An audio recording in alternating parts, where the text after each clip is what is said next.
Kunja Bihari Gopi Janavallabha Giridharadhari Radha Madhava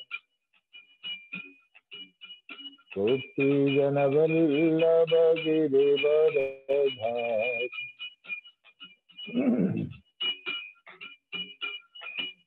Yashodanandana Brajajana Ramjana Yamuna Tiravanachari Yashodanandana Brajajana Ramjana Yamuna Tiravanachari Jaya Radha Madhava Kunja Bihari Gopi Janavallabha Giridharadhari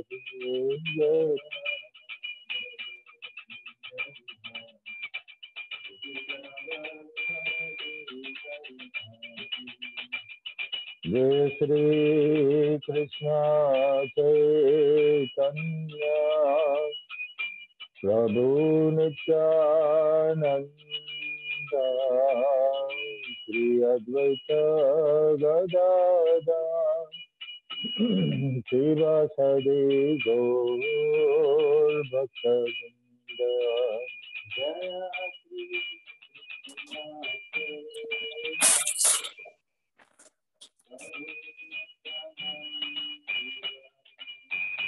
Shri Advaita Gadadhar Srivasadi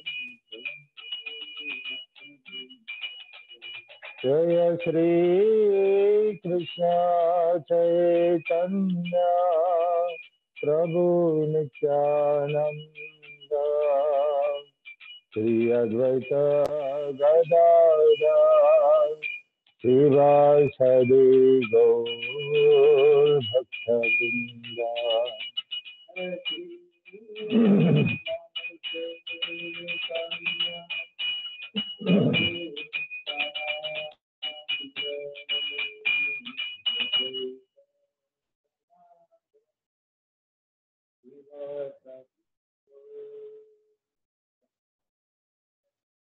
Jaya Shri Krishna Chaitanya Prabhu Nityananda Shri Advaita Gadadhar Srivasadi Gaur Bhaktivedanta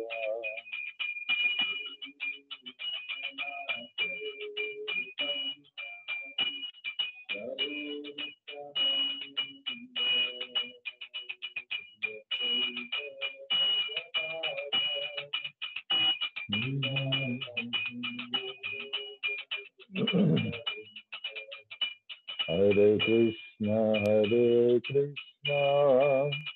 Krishna Krishna, Hare Hare, Hare Rama, Rama Rama, Hare Hare.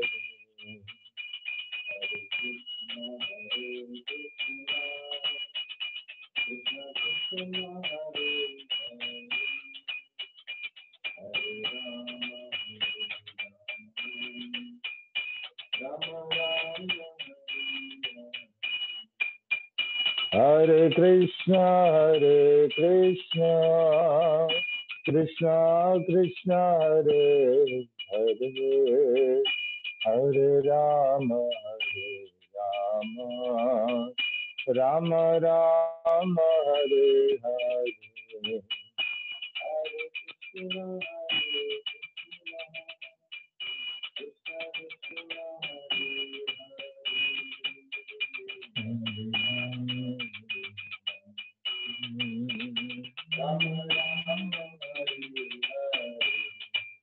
Hare Krishna, Hare Krishna, Krishna Krishna, Hare Hare, Hare Rama, Rama Rama, Hare Hare. Hare Krishna, Krishna Hare Ram, Hare Rama, Rama Hare Hare Krishna, Hare Krishna, Krishna Krishna, Hare Hare, Hare Rama, Hare Rama, Rama Rama, Hare Hare.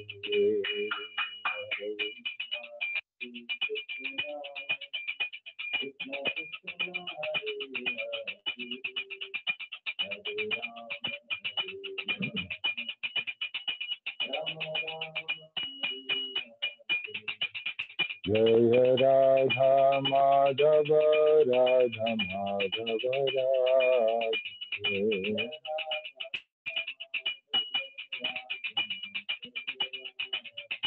Jaya Jagannatha, Jaya Baladeva, Subhadrama, Jaya Sudarshana.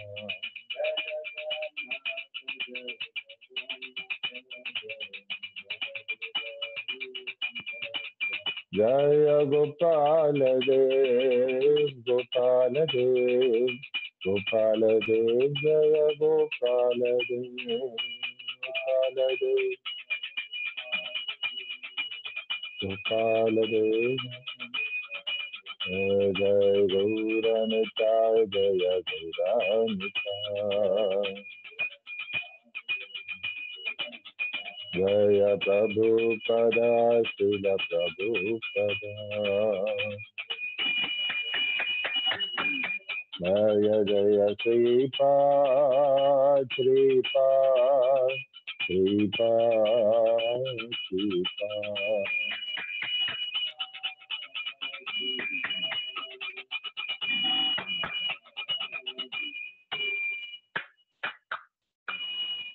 जय गुरु महाराज श्रीमद् भागवतम की जय। जय गुरु महाराज श्रीपाद की जय। जय जगत गुरु श्री प्रभुपाद की जय। Jai Gaur Bhaktivedanta. So today we are continuing our Bhagavatam in Bhagavata Sevaya, 6th canto, 15th chapter. Narada and Angira instruct King Chitraketu. Text number 8.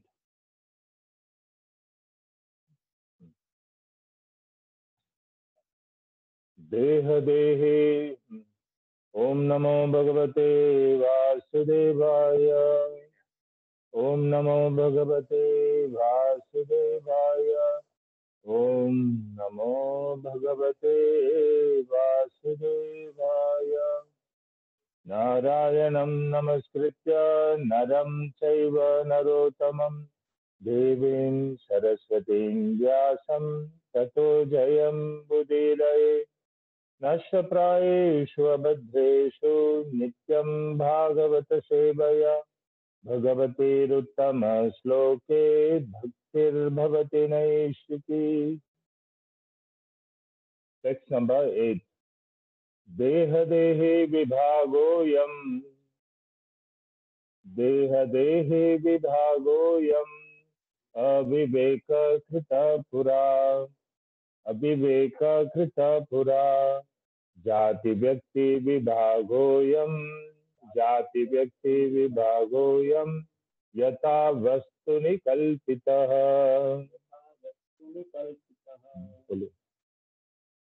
Deha Dehi Vibhagoyam. Deha Dehi Vibhagoyam. Aviveka Krita Pura. Jati Vyakti Vibhagoyam. Yata Vastuni Kalpitaha. Translation and purport by His Divine Grace, Srila Prabhupada, Prabhupada Ki Jai. Translation. Divisions of generalization and specification, such as nationality and individuality, are the imaginations of persons who are not advanced in knowledge. Purport by Srila Prabhupada. Actually, there are two energies, material and spiritual. Both of them are ever existing because they are emanations from the eternal truth, the Supreme Lord.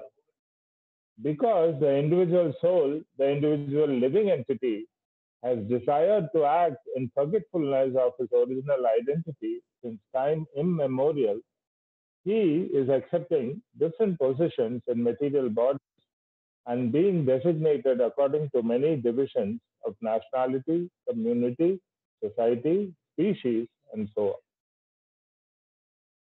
ॐ अज्ञानतिमिरन्धस्य ज्ञानाञ्जनशलाकया चक्षुरुन्मीलितं येन तस्मै श्रीगुरवे नमः। नमो विष्णुपादाय कृष्णपृष्ठाय भूतले श्रीमते भक्तिस्वरूपदामोदर स्वामिनिति नामिने नमः। सद्भक्तमनये मणिपूरोद्भवाय च गोपाधरसत्त्वानि प्रचार निरताय ते नमो विष्णुपादाय कृष्णपृष्ठाय भूतले श्रीमते भक्तिवेदान्त स्वामिनिति नामिने नमस्ते सरस्वते देवे गौरवाणी प्रचारिणे निर्विशेषशून्यवादी पाश्चात्यदेशतारिणे वाञ्छाकल्पतरुर्भ्यश्च कृपा सिन्धुभ्य एव च पतितानां पावनेभ्यो वैष्णवेभ्यो नमो नमः। श्री कृष्ण चैतन्य प्रभु नित्यानंद श्री अद्वैत गदाधर शिवासदि गौरभक्त वृंद हरे कृष्णा कृष्णा कृष्णा हरे हरे हरे राम राम राम हरे हरे नाम संकीर्तनम यस्य सर्व पाप प्रणाशनम प्रणामो दुःख शमन तं नमामि हरिं परम संसार सागरे मग्नं दीनं मां करुणानिधे कर्मग्राह्य गृहीतांगं माम् उद्धार भवार्णव श्रीमद्भागवतमाख्योऽयं प्रत्यक्ष कृष्ण एव हि स्वीकृतोऽसि मया नाथ मुख्यर्थं भवसागरे।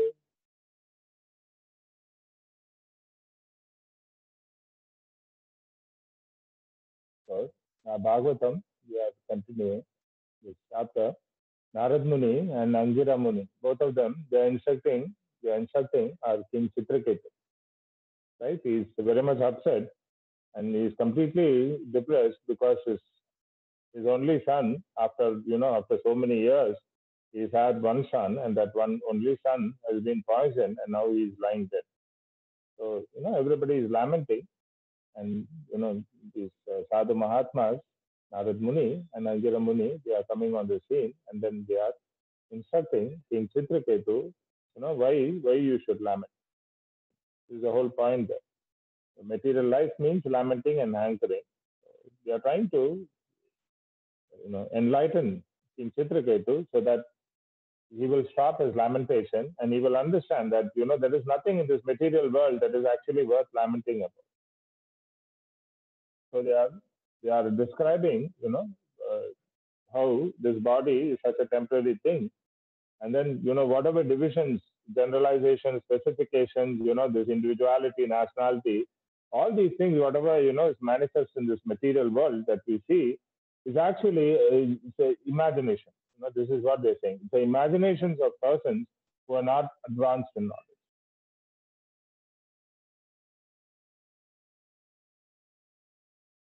So there is, paravidya and there is aparavidya. There is material knowledge, and then there is, the superior spiritual knowledge. Both are there. Knowledge of matter and knowledge of spirit.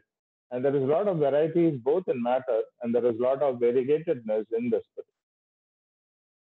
So both are knowledge.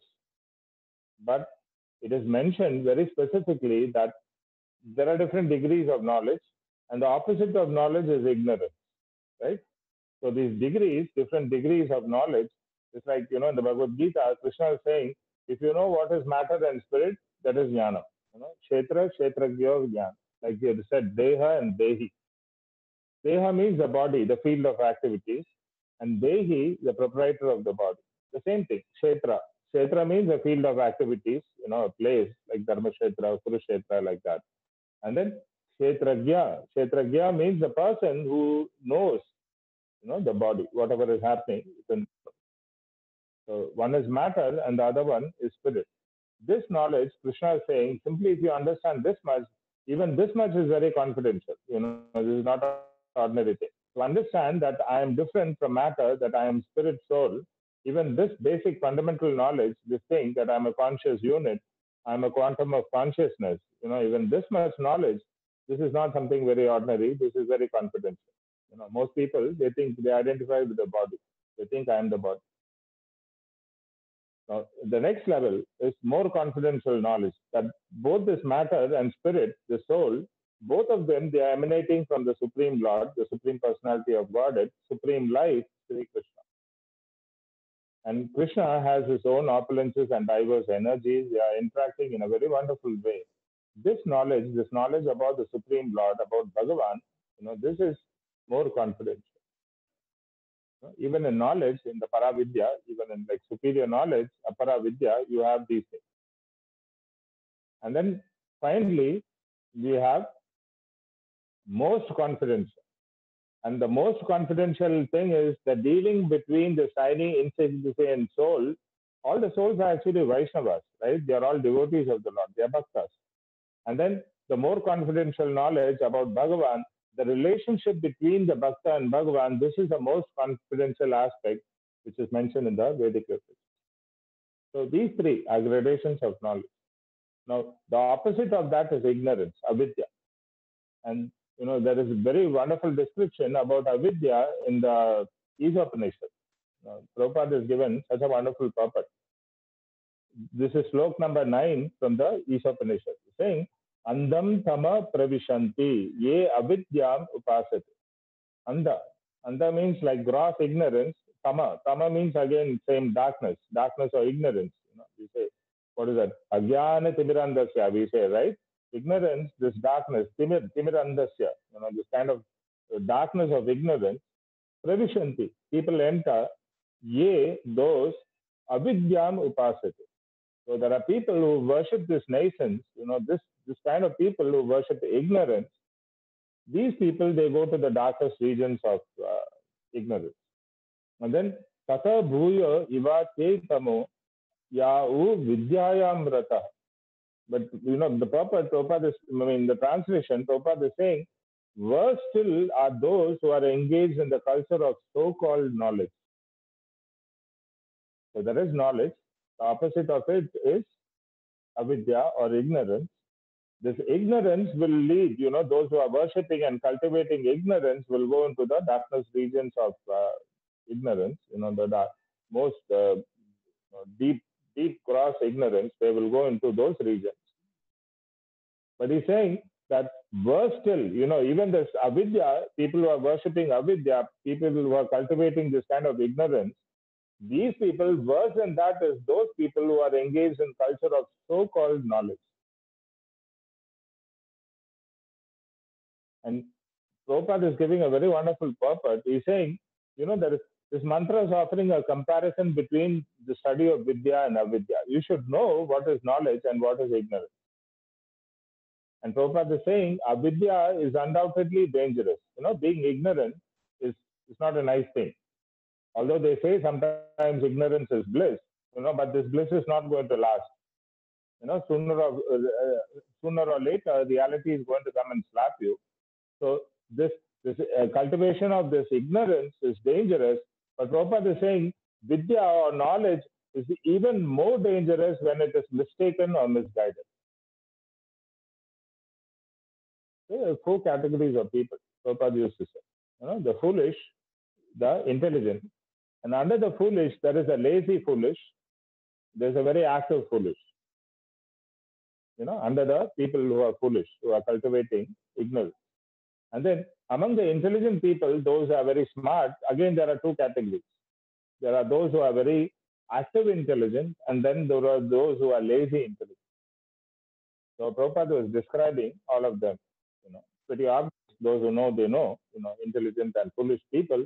And, 2 categories, active and passive, the lazy ones and the active. And Prabhupada is saying, which is the best? You tell me. So most of them, they were saying active intelligence. Intelligence is definitely superior to people who are ignorant. And in intelligence, a person who is very active, Prabhupada was mentioning that this person who is very active is actually, I mean, the disciples of Prabhupada, they were saying that's supposed to be the best. But Prabhupada said no. The lazy intelligence is a top class man, he was saying. Why? Because even this intelligence can be misguided. And the person who's actively doing that, although he is trying to do it with all knowledge and intelligence, still there is a possibility of committing mistakes and errors, and then the so much consequences that person has to face. So that is what is being mentioned here. If that vidya or knowledge or your intelligence, it becomes more dangerous when it is mistaken or misguided. Ignorant people, they don't know. So it is all right. You can enlighten them, you can give them knowledge. But these people who know things and they know it in a wrong way, it is very difficult to change their nature and bring them to the proper path, because they are stuck on one kind of knowledge and they think that this kind of knowledge is good. I remember reading when I was a small kid about this, one piano master, very expert actually, famous maestro. They call them the maestros. So he was selecting students actually. So the people who didn't know anything, he was charging them very nominal charges, nominal fees, because he wanted to spread this culture of music, arts and music. But people who had some knowledge already about piano, already learned it, he was charging them more than double that. So one of the students, he became very upset because he spent 2-3 years, training, learning this piano music. And then he comes to this maestro, and this maestro is charging him price, and he becomes upset. He said, I put in so much effort. Why are you doing this? So then the maestro, that master, he explained, the piano master, he explained, you have learned everything wrong. So I have to detrain you, completely remove all this nonsense, what you think you have learned in your head, and then I have to put in new things. I have to make the base so that I can plant these fresh ideas. But these people, they are fresh. They have not learned anything. So that's why, I don't have to put in so much effort. But for you, it is double the effort. So you understand. That is why persons who are intelligent and active, although they are superior compared to these other two categories of foolish people, still a person who is actually intelligent, he will be very, very lazy. This is that. Prabhupada used to say, if you have that much intelligence, why you should work like a donkey? You make 10 donkeys work under you. That is real intelligence.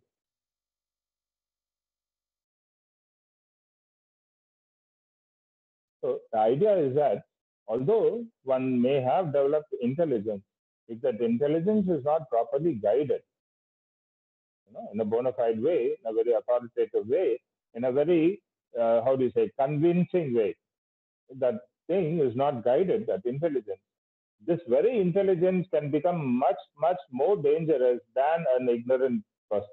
A person who has no intelligence or no knowledge can become much, much more dangerous. And there are two examples given in the Vedas. One is in the Bhagavad Gita, Krishna saying, Veda, Vada, Rasa, Partha, people who are attracted to the sweet, flowery language of the Vedas. The Vedas, they are talking mostly about Traigunya Vishaya, means within the three modes of nature, there are people, and these people, what and all they want, according to them, these Vedas are presenting things, very flowery way. Promotion to heavenly planets, so many mystic siddhis, so many wonderful things are presented. And people, they become rata. Rata means they become very much attached to these kind of things. But they forget that the whole purpose of reading all these scriptures like the Gita and Bhagavatam is simply Vedesha Sarver Aham Eva Vedya, to know and understand the Supreme Lord Sri Krishna. This they don't. They skip this whole point.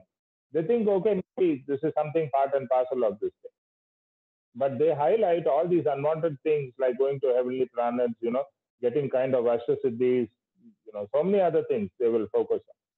But the main point, understanding and loving and serving the Supreme Lord, this point they miss.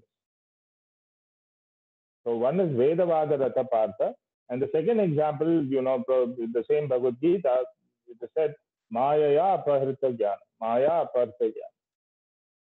There is Jnana, there is some kind of knowledge, but Maya has completely, Apahrita means it is completely covered this knowledge. Illusory energy, material energy, has completely covered this knowledge. So the first kind of people, they are also enlightened. They read the Vedas. They know this is bona fide knowledge, but they are misguided. They are diverted to all the unnecessary things in the Vedas, skipping the main point, the main conclusion of the Vedas that they are not interested in. And here, Maya is completely covering whatever knowledge they have. And Maya means the material thing, the material illusory energy. This is Maya, that which doesn't exist for long, temporary. So these kind of temporary things, they start, how do you say? They start indulging in all these kinds of temporary things. And this is much, much worse than people who actually do not know they do not have any knowledge about anything. Much, much worse. And Prabhupada is writing in the purport actually, these people, they try to become God. This is in the purport to the Isopnishad verse, which I just read. He's saying, the Maya Apahita Jnana class of men are self-made gods. They think they are so elevated with that little knowledge they have. They think they become so elevated that they think that I am God. Such men think that they themselves are God and that there is no need of worshipping any other God. And see, they will agree to worship an ordinary man if he happens to be rich, but they will never worship the Supreme Personality of God. You see, such rascals. So, such men, unable to recognize their own foolishness, never consider how it is that God can be entrapped by Maya. They think when Krishna comes, the Lord's avatars, they come, they think all these are byproducts of Maya. The illusory energy is producing all. So if the Lord himself is entrapped by his own Maya, then how is the Lord superior to Maya? Maya is much more superior to the Lord. They don't even consider that. The simple thought, common sense thing, they don't think about it. So though they may say God is all powerful, but they do not actually think that he is all powerful because they think that he is overpowered by Maya. So these kind of people, Prabhupada is saying, they are much, much, dangerous compared to people who are totally ignorant. This is the whole point. So here are Angira Rishi and Narad Muni are instructing Chitraketu about these, that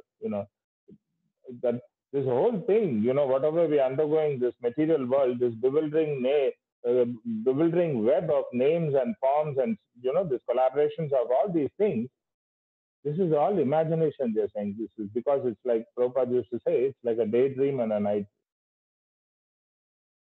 At night, when we're sleeping, sometimes we dream that I'm a big actor, I'm a big politician, I'm a big sports star, I'm a big king, I'm riding on an elephant, so many things people can take in the night, subtle body. But as soon as they wake up during the morning, they understand, oh, this is all a dream. They completely forget that.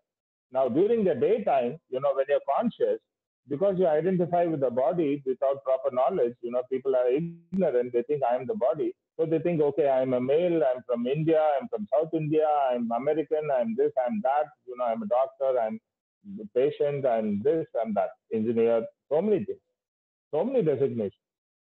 But all of this are imaginations of persons who are not advanced in knowledge. This is the conclusion.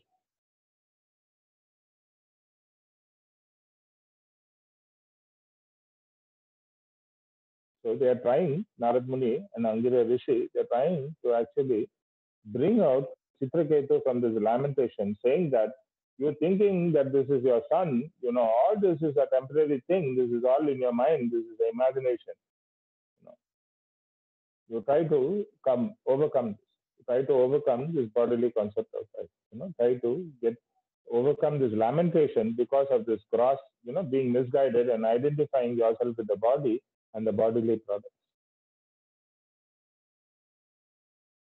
Don't think that the driver and the vehicle are the same. It's not that. The driver is using the vehicle, the driver is inside the vehicle, but the vehicle is always a useless thing without the driver. You should know that. So if you advance in knowledge, you will give more preference to the needs of the driver, but not to the needs of the car's owner. It's what is required. Put petrol, keep it maintained, but the needs of the driver are much, much paramount important. This is And here, Prabhupada is going in a very wonderful way, actually, talking about this. See, one second. Yeah.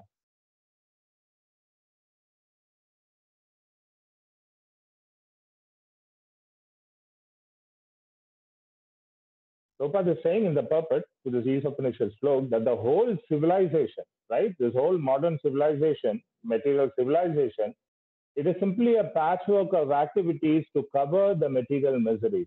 Such a grand statement, Prabhupada is making. The whole civilization, whatever we are doing, our culture, so-called activities, everything, mostly it is simply a patchwork, right? Trying to cover up all these material miseries. So whatever endeavor we are doing is because we are suffering, and we are simply trying to cover over the suffering, tide over by engaging in so many different ways. Arts, culture, this, that, you name it, whatever you're doing. Scientific progress, all this is simply to cover these material miseries. And why they're trying to cover the material miseries? Because the ultimate aim is simply sense gratification, you know. And the sense gratification in itself is a profitless pursuit. That is also Prabhupada is making, that very particular statement. It's a profitless pursuit. You're running after something where ultimately you will not going to get any profit.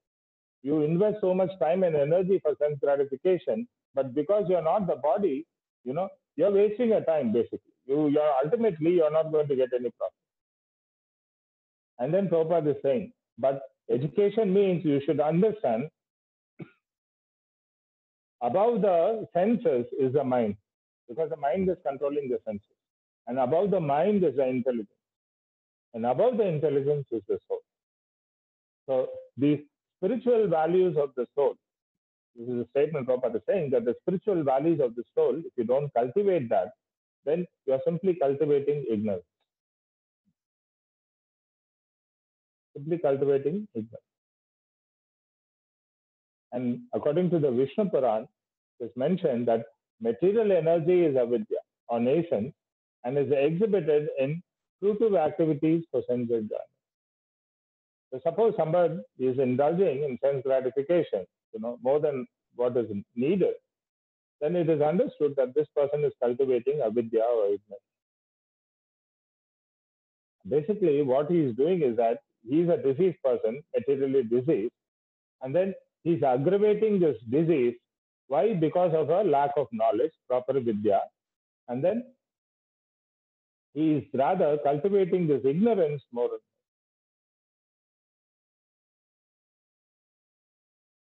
So Narad Muni and Angara Rishi are saying this to King Chitraketu, my dear king, you please don't cultivate ignorance and lament like a fool. You're a king. You're supposed to be the father or the ruler of all these beings, human beings within your kingdom. And if you set an example like this, everybody will follow because you are the leader. So you see, the queen started lamenting, the king started lamenting, all the people in the palace were lamenting, and practically the whole country was crying. Simply because one living entity, one son of the king died. You see the effect.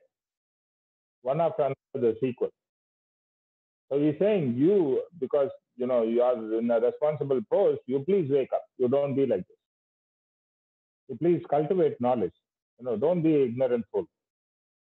Don't lament for all these imaginary things. You're just thinking this is your son. This is not your son. This is Krishna's son. You're also Krishna's son. All these relationships is simply a combination of all these things. Generalization, specifications, nationality or individuality, all simply imagination because you don't have any advanced knowledge.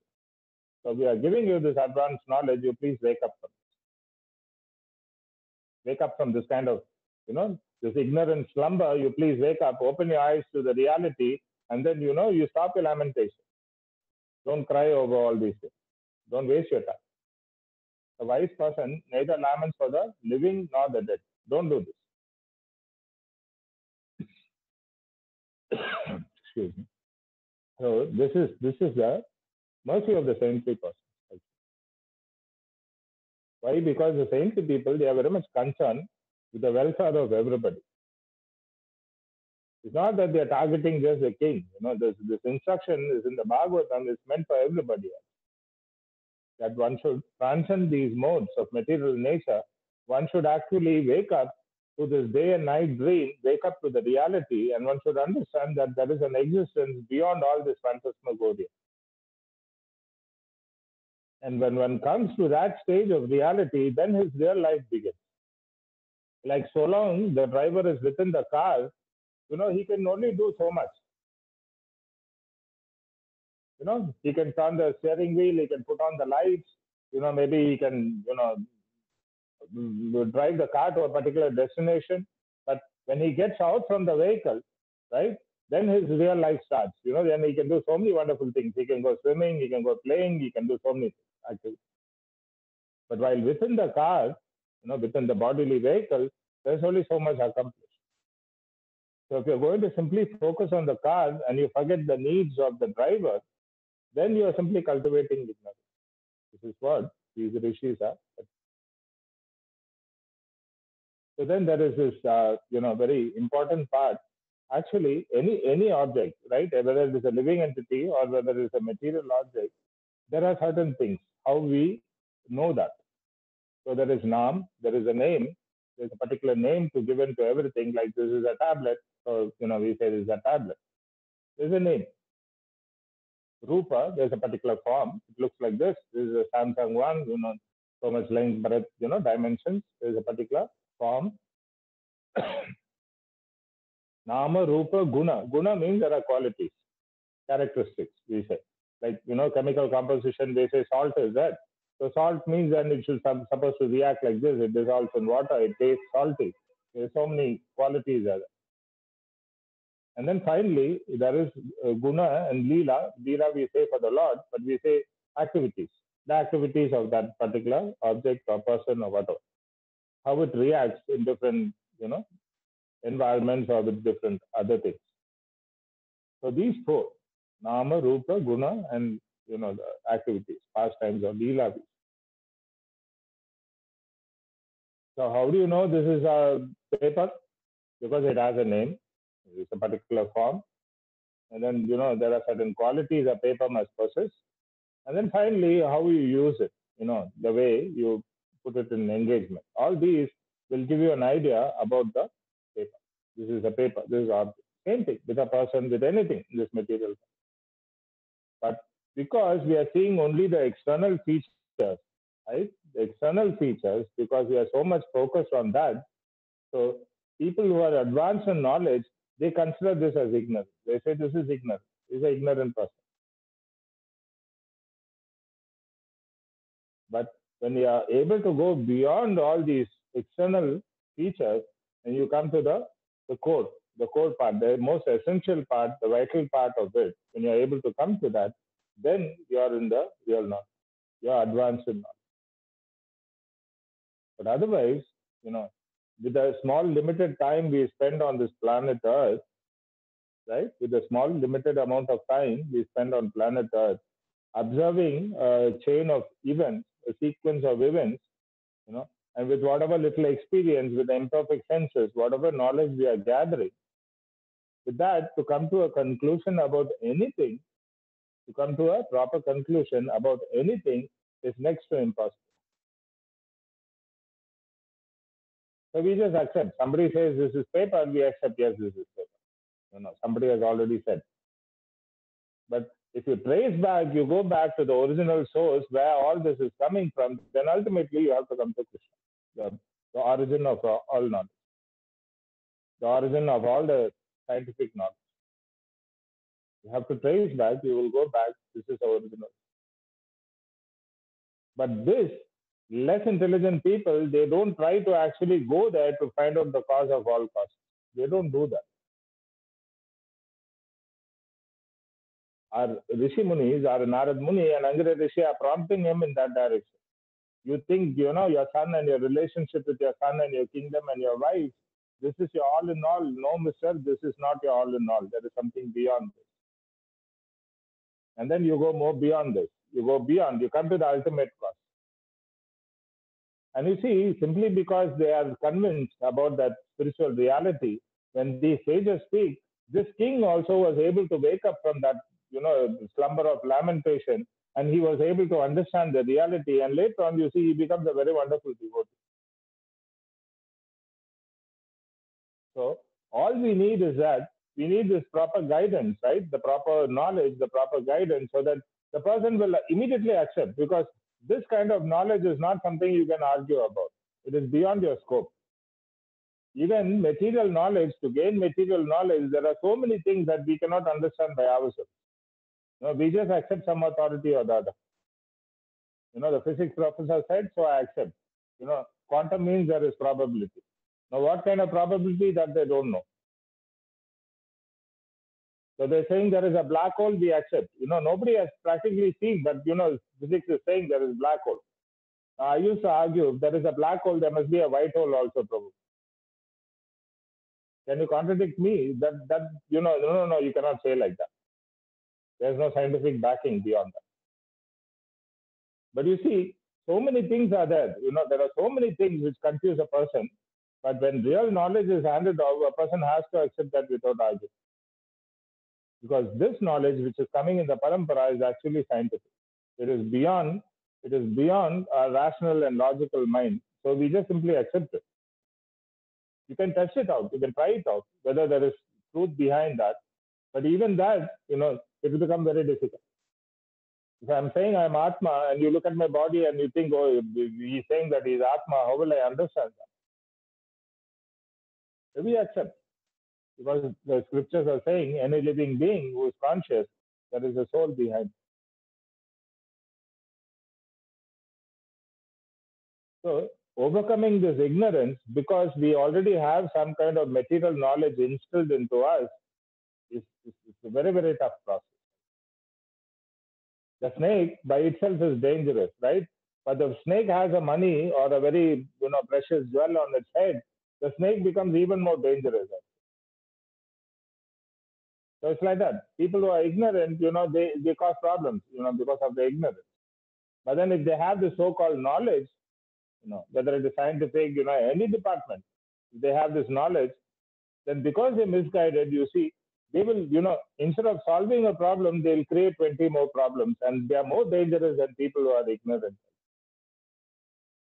So one should be very careful. One should be really very, very careful to know what is real knowledge, and whether I am really pursuing this real knowledge. One should be always very, very cautious about it.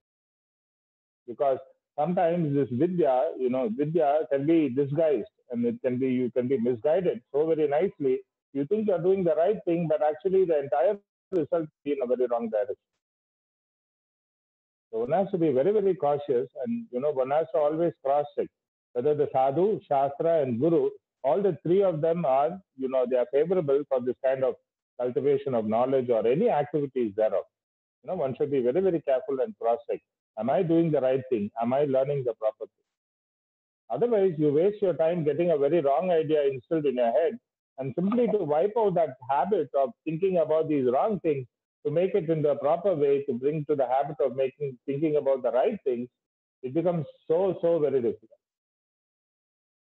People, they justify it in so many ways. They have so many valid excuses for that. There are so many examples. I'll just give you one small example and I'll wind up. Now, Prabhupada, when he was in the America, he was preaching, scientific preaching, right? He said, man never went to the moon. Man never landed on the moon, because to go to the moon, which is a heavenly planet, you need that particular body. You need a subtle body. You have to do a lot of punya. You cannot just go in this human body. So man never went to the moon. These people are lying. As soon as he said that, many of these his own disciples who were Americans, they just couldn't accept that fact. And few of them, they left also. They left the entire movement because they were fully convinced that, people have gone to the moon, landed on.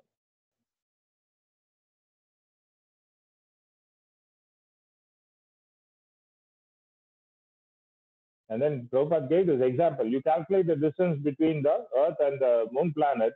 So how you can go there and come back in 3 days with whatever equipment you have? This I'm talking about this in, when is that, 69 or something, when they landed on the moon. Because the Russians, they were having the space program, and they had already sent some monkeys and dogs and other things in space. So, America became a little afraid that, maybe Russia will overtake us and, they become the world dominating leaders. So they put together this old pilots and something, they formed a group. And with that group, with all the broken equipments and stuff they had at that time, they were trying to actually, send the man to the moon. And whatever attempt they made all these rockets with different hydrogen and fuels, and they took crores of taxpayers' money. But all those things, they just burst. And the irony is, just before they could send actually man on the moon, there's a movie which came out with all the exact sequence, procedure. A movie was made in a TV set, in a movie theater, in a room set, and that exactly did how you see all this is followed. But now, if you tell people this, even now people they think we went to the moon and we came back. Man walked on the moon. One step for mankind. What is that? One step for me, but it's a giant leap for mankind. A giant leap of ignorance, fooling people. And everybody is brainwashed. You tell them, no, it is not possible. People, they don't believe. So you see, this kind of knowledge, it can practically misguide a person. You think, I can do anything with my science. It is not possible. You cannot do anything. You cannot do everything.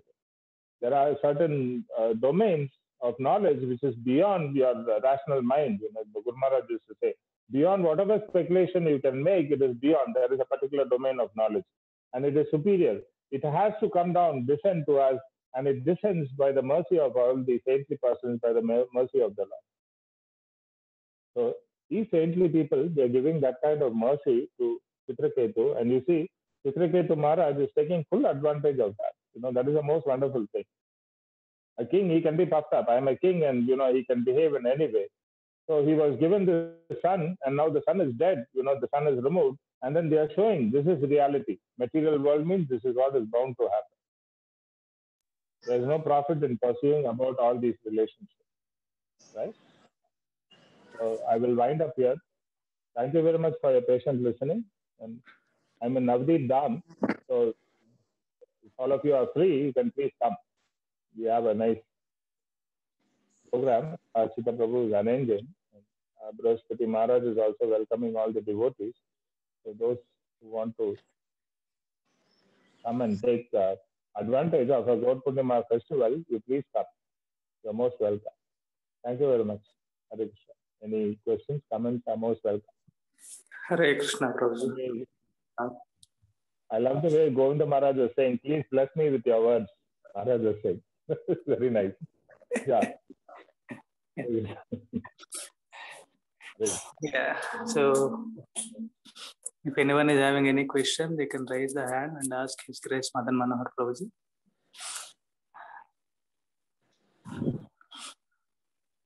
Prabhuji, I have a question. Yeah. Okay. Yeah, so while delivering the class, you have told that most of the people have left the mission even when Prabhupada ji was there, thinking that this moon thing, right, is wrong. Yeah. So, what did Prabhupada ji try to convince them and bring them back, or how is it? Is there any extension for the story? Or see, Prabhupada used to say, don't be surprised that people are leaving the mission or movement. He said, be surprised that people are staying. So naturally, Prabhupada lamented because he put in so much energy and effort to convince some person about this knowledge. Even so much so that he even asked Guru Maharaj, you tell me what you have learned.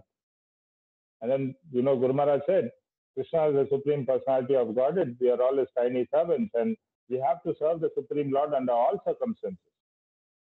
This is what I've learned, Prabhupada. And then immediately Prabhupada said, yes, you have understood that. Right. So these people, they will believe another scientist. This is Maya Apaharta Gyan. That knowledge has been covered by Maya. They will believe another person's word that, the American president and their team of scientists, they say that they have landed on the moon. They will believe those people's word. But if somebody is even a pure representative of the Lord and they see from his wonderful activities that this person is not going to cheat you, even then they will not believe that person because that knowledge has been stolen away. So what you can do? See, this whole movement, Krishna conscious movement, there is no force there. No, nobody is forcing you to stay. Nobody is forcing you to pick up this knowledge. But if you're intelligent, you will understand that this thing is something very superior. It's much beyond my, my, what do you call that? My knowledge scale. So I have to become humble and I have to learn this. Otherwise, there's no chance I will get any enlightenment about this, this spiritual realm and there's all this kind of knowledge.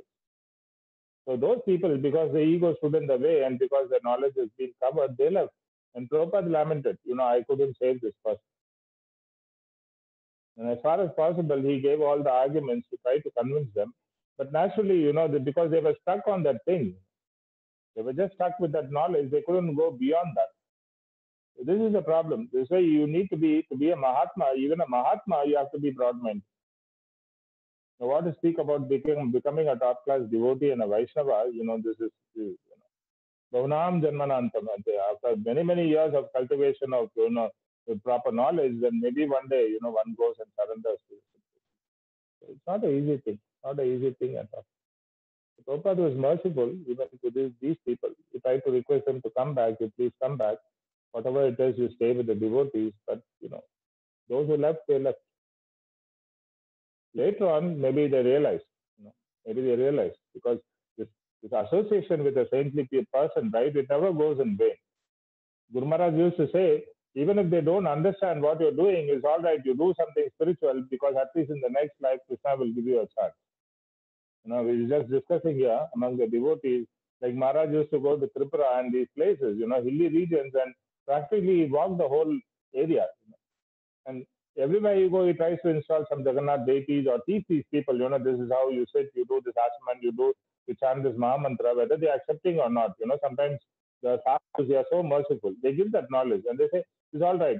You just do this, maybe next life or something, you will become nice devotee. They give us this opportunity. They plant the seed.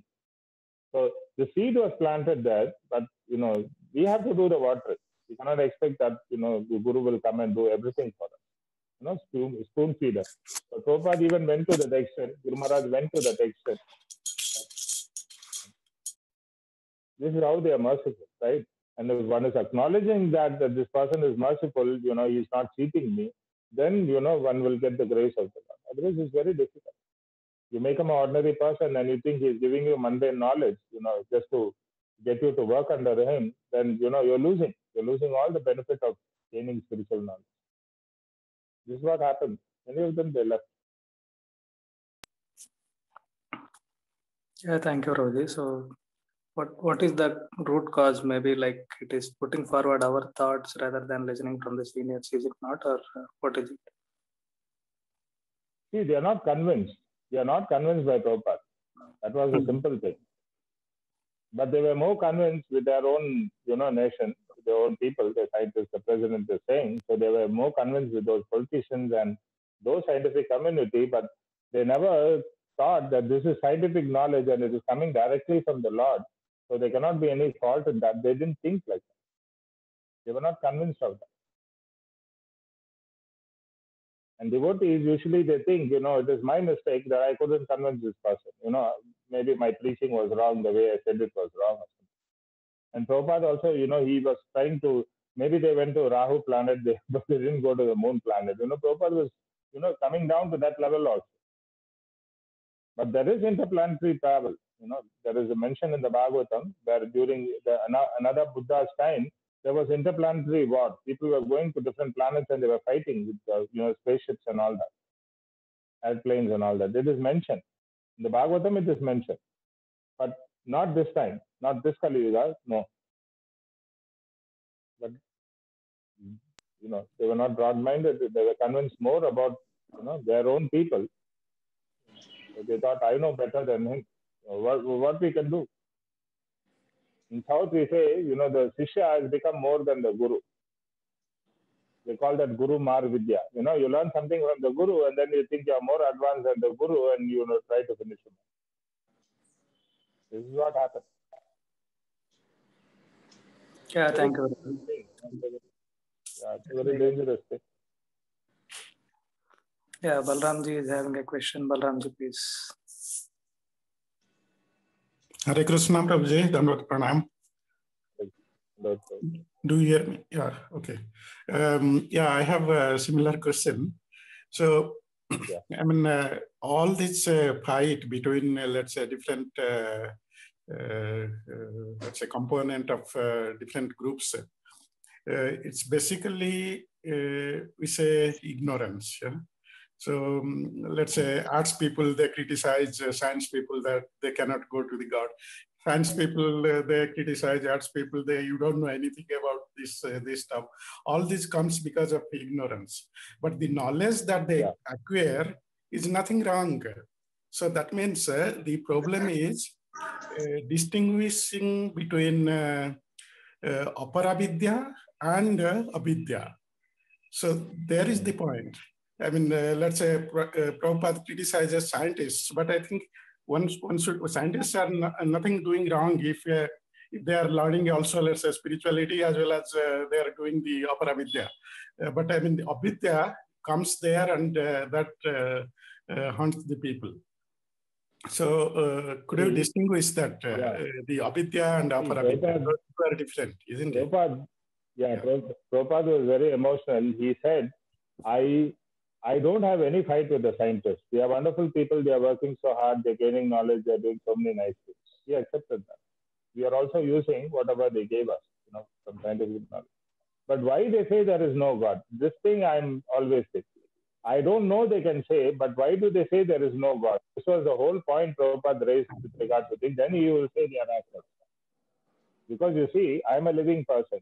My mother and father have to be living people, otherwise I cannot be born. So you trace back, you see all life will come from some original life. But these people, they say, no, there is no original life and, from chemical combination, and they spend millions of rupees. Even now they're trying to produce life. Even now they're spending thousands and millions of rupees simply trying to produce one living entity. It's not possible. Not possible. But that's a good way to prove that. Yes, Prabhuji. I think that's a good way to prove that it's not possible. So, isn't it? So the thing is that Prabhupada was saying just at one point, why do they say that there is no God? God doesn't exist. No, God is there. He is a person. Life can only come from life. This was Prabhupada's whole thing for the BA. This is like a foundational thing. Life comes from life. Krishna is supreme life. And then God is a person. God has a personality because he is the source of everything. He must have personality. These 2-3 points. But these people, they say, no, there is no God. No, because we cannot show. They think God is their order carrier.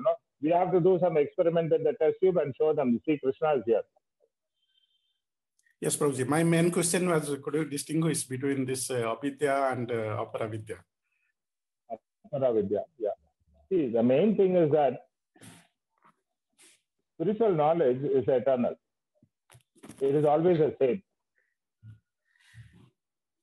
But avidya, they say we are making progress and they try to upgrade it every time.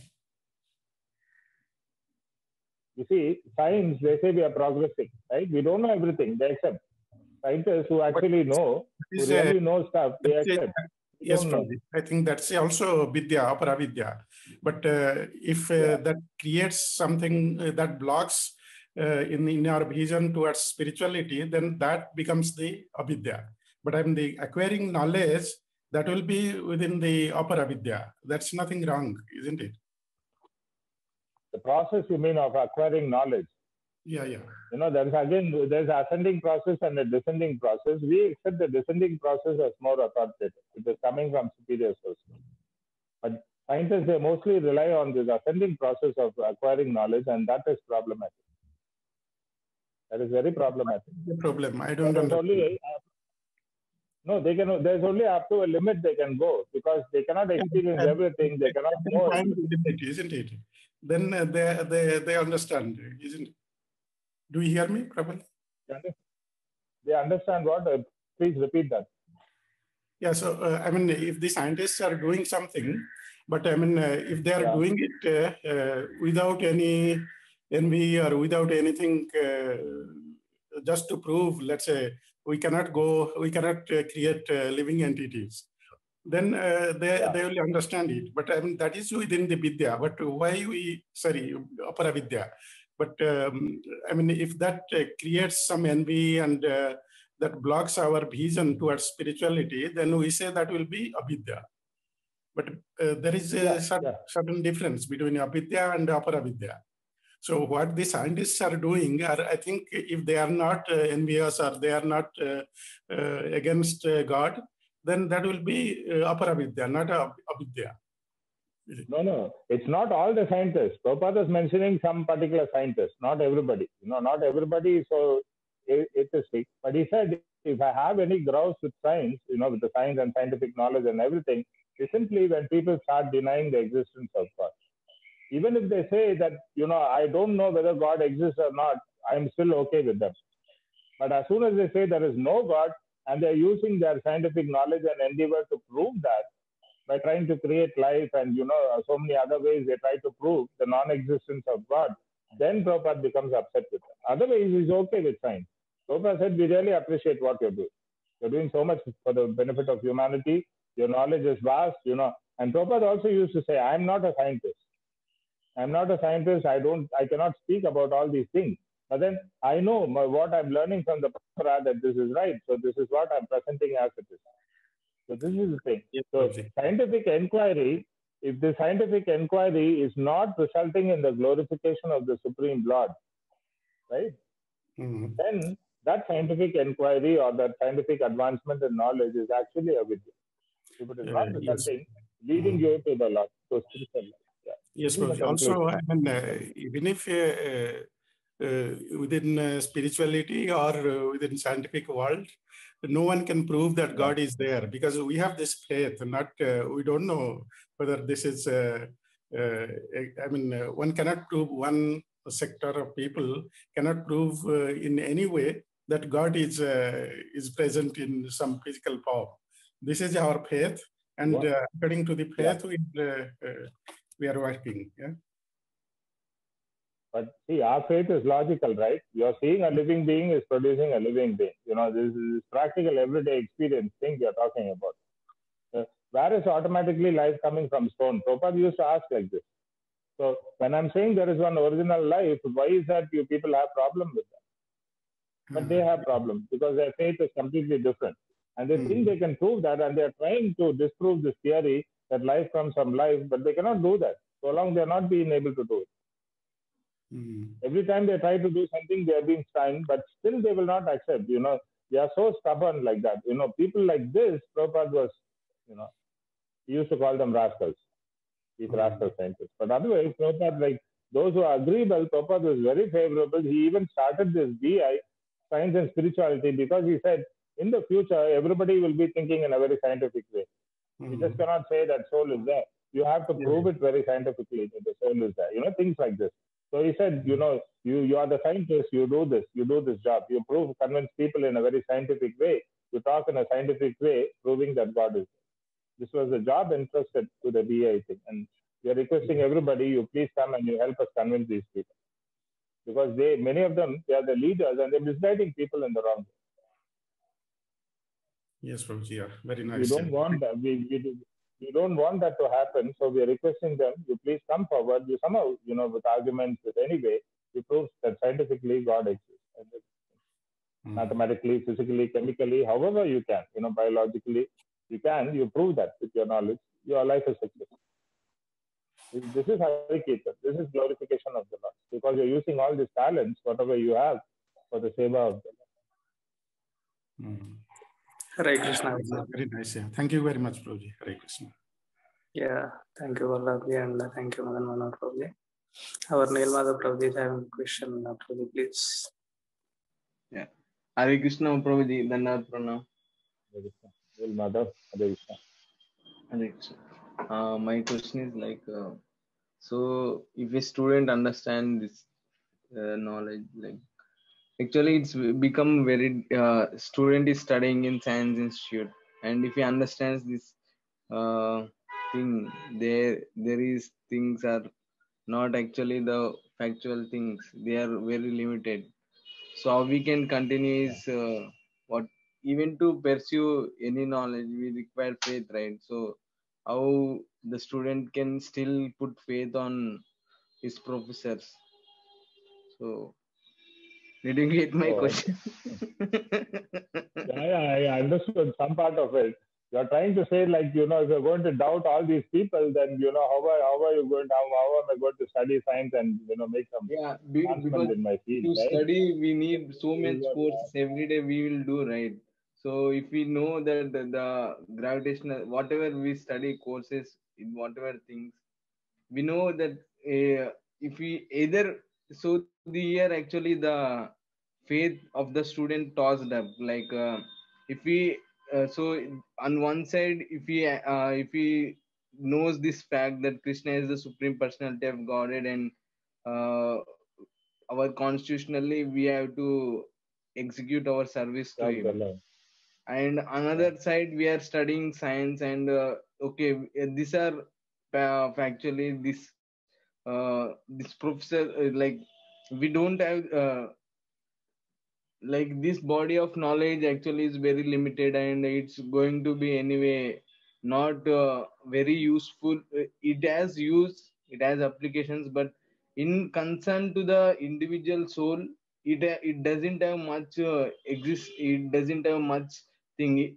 Overall it might have effect for the society, for the on the earth, but as far as the eternity of the soul well wishing is concerned, it doesn't play much role, because for soul it is only 60 years life and his stay is eternal, right? So how these Yeah. things we can adjust in our brain such that we can, because now either he has to leave any faith, he can't keep in both the things equal faith. So we have to adjust our faith such that we can at least carry out our tasks. Hare Krishna. It's a very interesting question. What See, I'll tell you what I have understood. Guru Maharaj always used to say, "You are an educated person, mother." Right? Educated person in the sense that you know you know what is right and what is wrong. Innately, most of us we know. So if you're running after this knowledge, also you think ultimately you get some profit, right? Even this material knowledge, you think you gain something from that. But you see, this is what this whole spiritual thing is saying. Although you have this knowledge, if you're simply going to indulge in these material things, there is no profit there. This pursuit, there is no profit. So it's like a bad bargain. Suppose we go to the vegetable market, they have this, farm market once in Wednesday or someday they come and all this fresh produce from the farm, they come and they place in the market. And because these people are giving you a wholesale and little cheap, sometimes you buy this knowledge, you buy these vegetables. And then you come home and you see, half the tomatoes are rotten or, the carrots are not good or something. It's not that you throw away everything, right? You don't throw away all the tomatoes. You take out even the bad one, whichever portion is bad, you kind of cut it, remove it, wash it nicely, and then you use the stuff because you have paid money. So this is the same way with all these kinds of knowledge. Because you have this higher knowledge, you know what is the proper thing. So although you are cultivating this, you try to use this knowledge to engage this knowledge or dovetail this knowledge in the service of God. Any knowledge is not a bad thing. Something is good, but the proper use for that knowledge and the best use for the knowledge, there is a difference. So you're a scientist, you're an engineer, you can use your engineering skills for doing something for the benefit of the people. That's good. It's a nice thing. You create a wonderful machine or you create some project or something like that. But if actually you're doing something which is not only ultimately benefiting you, but other people, and it is also pleasing the Supreme Lord, then don't you think that is the best engagement for that kind of knowledge? So how you can do that? How you can come to that level? For that only you take guidance from Guru and from the devotees and other people, and you also employ your brain. You use your brain because you're an educated person. You can ask these wonderful questions, and you should also try to find the solutions. Okay, like this, like this, like this, I can do. If I do this, then Guru will be pleased, Krishna will be pleased, my professors and other students will also be pleased with me. You try to use, because this is engaging your buddhi in the service of the Lord. It is worshipping the Lord with your intelligence. And if you can use that knowledge to convince another engineer or another scientist, this is such a wonderful thing. Please, why don't you study this deeply, do some research on these things? And you can bring them. Krishna is so happy. The Lord is so happy when you spread this message. So this is all. You keep endeavoring. But otherwise, this whole material thing is simply a burden on your head. A person who is drowning, for him, if he is going to have all this headgear and big turban and everything with a lot of jewels, it is only going to drown him more into the, into the water, right? So all this knowledge we have, whatever we have, it's like that. We are simply drowning in this material whirlpool of miseries. But if that knowledge is helping us to come out, then such activities and such kind of knowledge should be actually encouraged. So you do that from your side, plus you encourage others also. Janma sarthakari, make your life successful and karo karo upakar. You do this beneficial activities for others, then you see, enatma suprasidati. You will be completely satisfied. Your soul will be satisfied. Otherwise, there will always be this thing, this unhappiness, the suffering, and what to do, what not to do. This kind of scenario will exist. So you think over it, and how can I use this knowledge in Krishna Seva? How can I spread this message through my scientific knowledge? Because you have spent so much years studying this, right? Engineering, PhD, whatever you're doing. So how can I use this knowledge in the best possible way, to satisfy the Lord, satisfy my professors, satisfy my guru, satisfy everybody? How I can do that? You think about that. You think and write down. Use your intelligence, write down. Okay, if I do like this, will they be pleased? And then you can consult. But you do that.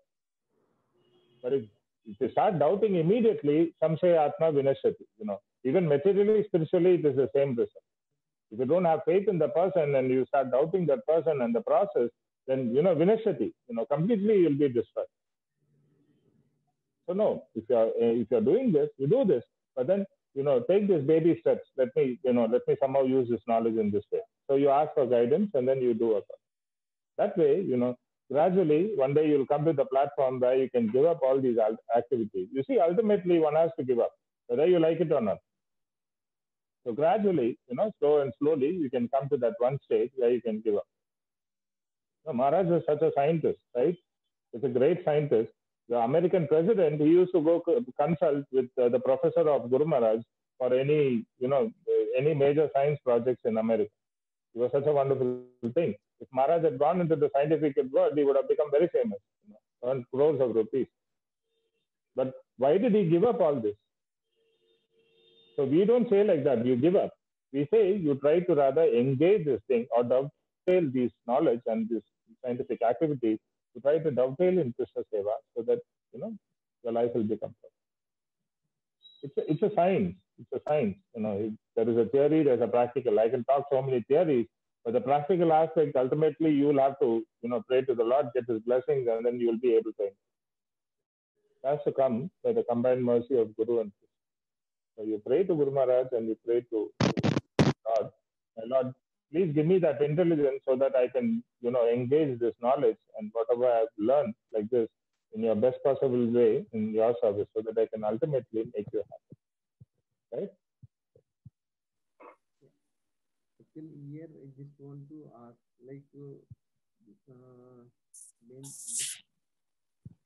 Hare Krishna, Prabhuji. Yeah. There is one more question by Amritaji. Amritaji, please unmute yourself and ask your question to His Grace Madan Manohar Prabhu. Pranam Prabhuji and Pranam all Maharaja's devotees. Hare Krishna.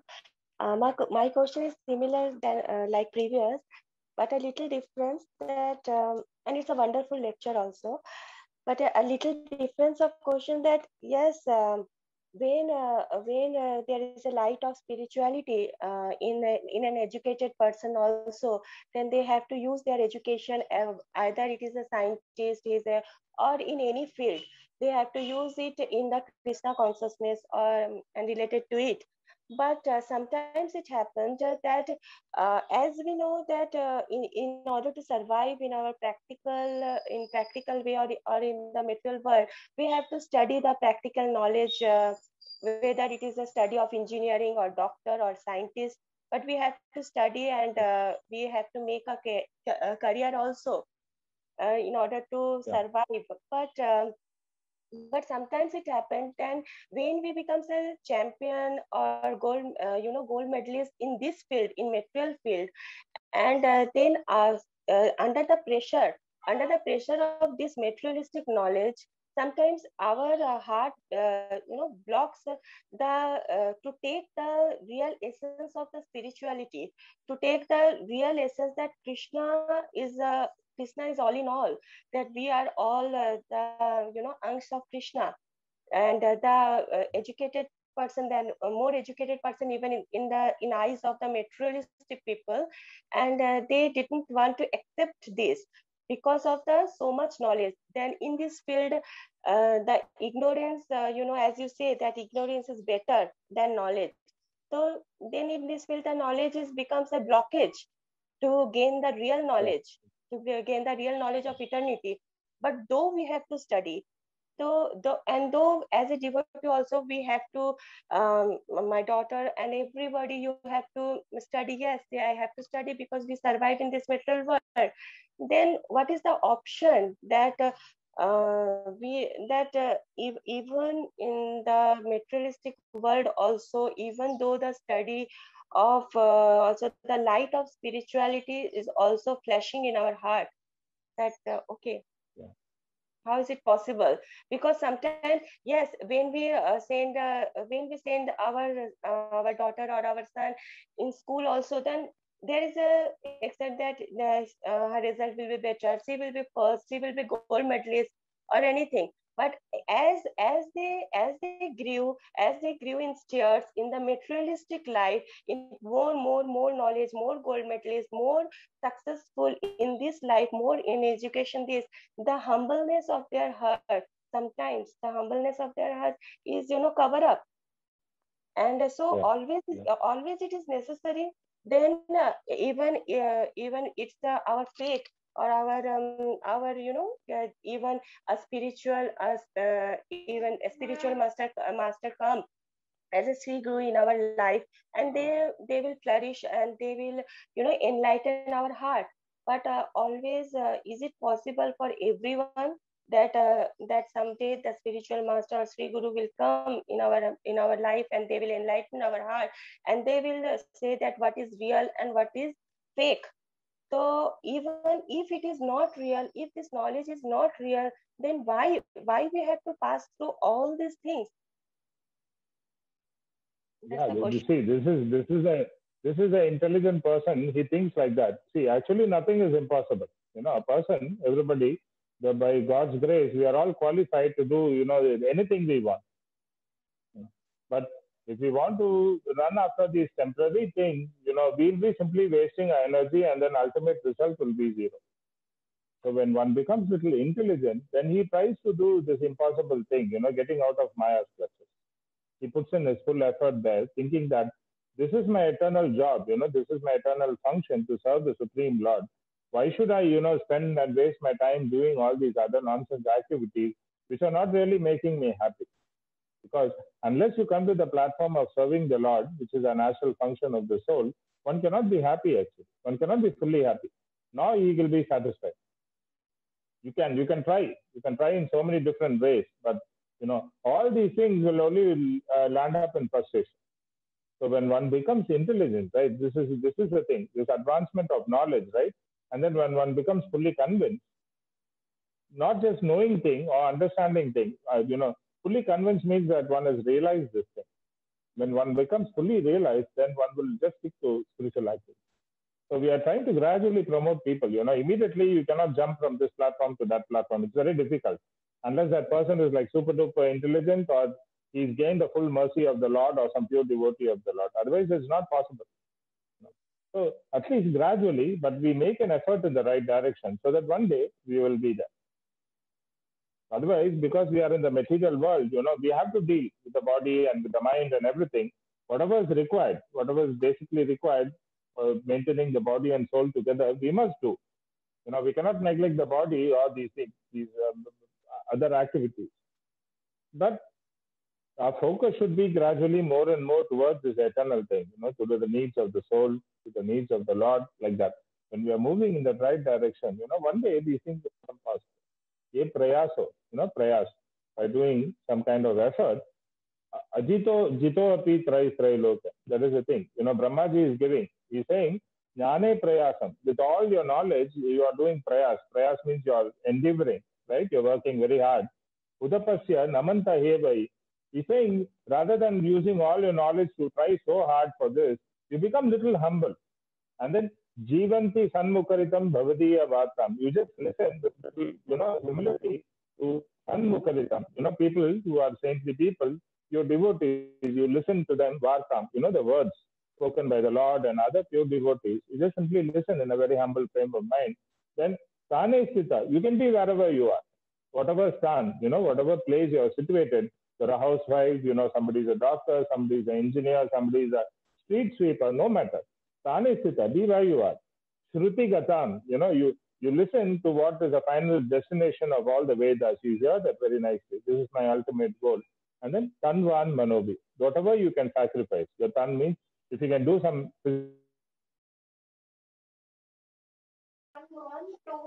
Cannot do much physically, at least by your words, you can speak and glorify the Lord, fine. Or Manobi, using the mind and intelligence, if you can do that, this is also a very wonderful thing. You understand? And then, ye ajito, ye prayaso. If you are doing like this kind of this prayas, this practice, this endeavor, then ajito, jito, api, prayaso. Gradually, one day, you can conquer Krishna, who is unconquerable. Krishna is Ajita. No, nobody can defeat or conquer Krishna. But even Krishna you can conquer like this. So this is Brahma's statement. So rather than relying on our own knowledge and other things, whatever we can do is we humbly listen to these saintly people who guide you properly, and you sacrifice whatever you can. So your body, your words, your mind, you can engage them. Then you see, one fine day, Krishna will be there. Krishna will be in front of you and say, yes, I'm very happy with you. So this is what we want. This is what we right, Mataji?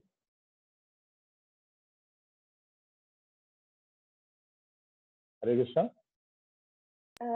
Yes, Prabhuji.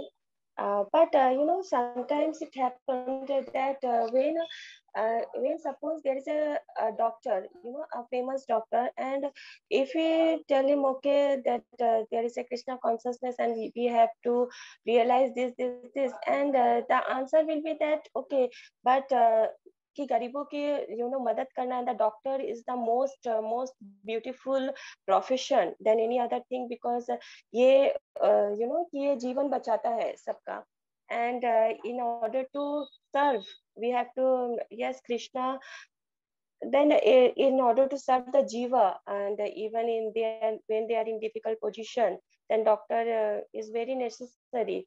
Then that time it is sometimes it become very difficult to convince them that that the connection, that our that the devotees, that what is the role of the devotees, and what is our real role. So that time what we should do? See, a doctor's job is no doubt very wonderful. The thing is that as devotees, we facilitate that this kind of knowledge is available to that person. Because कोई डूब रहा है पानी में, आप उसका कपड़ा, coat, shirt, pant उसको ले आके बोल रहे हैं मैं बचा लिया उसको, क्या फर्क पड़ता है? आदमी तो डूब गया, मर गया, है ना? तो डॉक्टर जो सेवा कर रहा है, what ever service is doing, वो तो शरीर रूपी जो कपड़ा के लिए सेवा है. अंदर आत्मा तो उससे कुछ फर्क नहीं है. वो एक बार इलाज करेगा, फिर आदमी बीमार पड़ेगा. कोई गारंटी दे सकता है डॉक्टर कि भैया मैं आपको प्रेस्क्रिप्शन लिख के दे देता हूँ कि आपका पूरा बीमारी टोटली खत्म, और फिर दोबारा ये जन्म, मृत्यु, बुढ़ापा, व्याधि, ये सबसे आपको कोई वो नहीं होगा, मैं ऐसा कुछ प्रेस्क्रिप्शन लिख के देता हूँ? है कोई डॉक्टर? हम लोग उसको, है ना, ये नॉलेज जो है, हम लोग उसको जब हम लोग बताते हैं, और वो इंटेलिजेंट पर्सन होगा, वो अगर बुद्धिमान होगा, he will accept. Yes, this person is saying the truth. As a doctor, even my service that I'm doing, although I'm doing so many wonderful things, that there is a limit to that. But then there is the supreme doctor, so let me go learn the science from that supreme doctor. Then that person comes. But again, you see, we have to present it in such a nice way that that person becomes very favorable. Otherwise, if you go just simply argue that, what nonsense are you doing? You leave everything and come. Immediately you'll become upset. So our process is, we say, Prabhu, you are nice. Mataji, you are very nice. You are very educated. You are very learned. But you try to understand this philosophy of Krishna consciousness. Okay, thank So you. this way, you will become happy. Yeah, very nicely. You will become happy. And if they are intelligent, they will pick it up. If they are not, we cannot force them. You cannot force anybody. Even Krishna doesn't come down to force you. So what we can do? We just present it nicely. Okay, thank you. Hare Krishna. There's a lot of discussions here. I don't see. There are three things. I always say this. There is something then there is a stage of understanding. To know, to understand, and finally realization. There are three stages. Simply knowledge. Just knowing that I am not this body, I am soul, is not enough. Understanding means there is some practical thing there. If you understand that I am the soul, then you should do something relating to the soul. You should do some spiritual activity. This is higher level than simply knowledge, just knowing, bookish knowledge. That Gita Krishna is saying that you are Atma, I'm like that, fine. But then understanding means practically you are acting on some level, you're acting on the spiritual platform. But when this understanding becomes completely mature, you come to the stage of realization. And realization means your understanding is perfect. You cannot be diverted. There is no more doubts, there's no confusion, there's no thing. And you'll know exactly how to apply this in all time, place, and circumstance. Any circumstance, this person will never fall down from that spiritual pursuit. So these are different stages. So according to a stage, we will try to act. If you're going to try to act like I'm very self-realized soul, then, we mess up.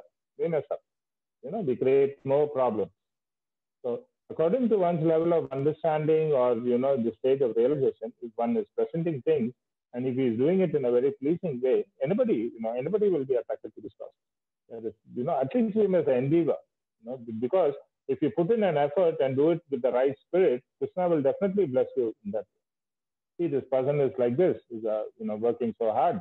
So, okay, let me guide him. Let me help him with some people. Let me help him with some, more intelligence, how we can do these things nicely. The Lord is very willing to help. But if you're going against the Lord, why should Krishna give you intelligence? But even those people, those rascals, Krishna is giving intelligence. So imagine if you're working in his space. So intelligent people, they think like that. If the source of all intelligence is the Supreme Lord, let me do something so that, the Lord will be happy with that. And he will bless me with more intelligence. So this is the process. This is the thing. So to come to the stage of realization is not an easy thing. Most of us, we just simply know certain things about spirituality. Many of us have not even understood the actual spiritual life. We are not doing much very practical things in spirituality. To come to the stage of realization where you don't fall down at all from spiritual platform, this is a topmost stage. So we are on the way. So what we do, we take as much help we can. And if somebody is struggling, we try to help that person. Come, let us go, towards this realization, to this top. So this is the thing. This is what we are trying to do. Yeah. Yes, thank you. Thank you.